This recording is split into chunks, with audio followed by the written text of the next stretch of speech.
Joyride, 1957, a novel of intrigue by J.P. Wasmo, Chapter 77.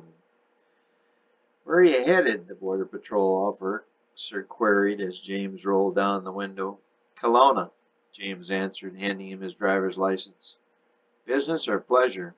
"Both," James said. "What is your business?" he asked. "Research. I'm a map maker," James said, pulling one of his maps out of his bag. The officer waved him to put it back. "How long will you be in Canada?" he asked. "A week or so," James said. "Have a nice trip," the officer said, tapping the top of the silver facial Vega. James drove slowly away, then got up to speed. As they pulled away, the officer jotted down the license plate on the facial Vega, 5212.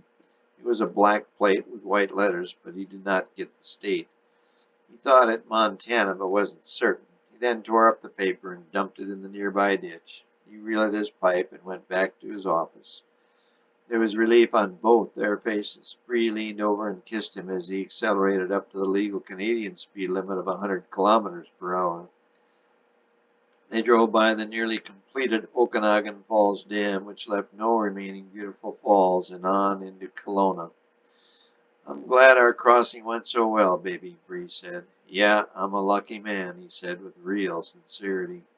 "You sure are, and along with all the rest, you now have me," Bree said, squeezing his thigh.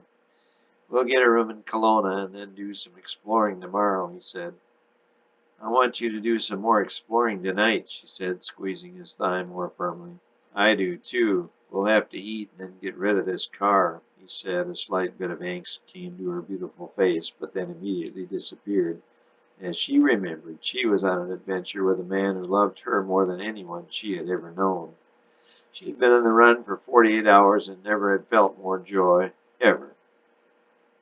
James parked the car at an angle in front of the Royal Anne Hotel, a couple of blocks from Okanagan Lake, and the two went inside. James got them a second-floor room with a king bed, and after taking their bags to the room, they went back down, found a little coffee shop still open, and devoured their meals. James had the chicken fried steak and Bree the fish and chips.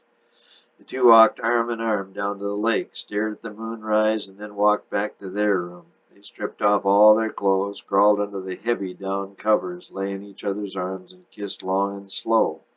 Before the kiss ended, both were in La La Land.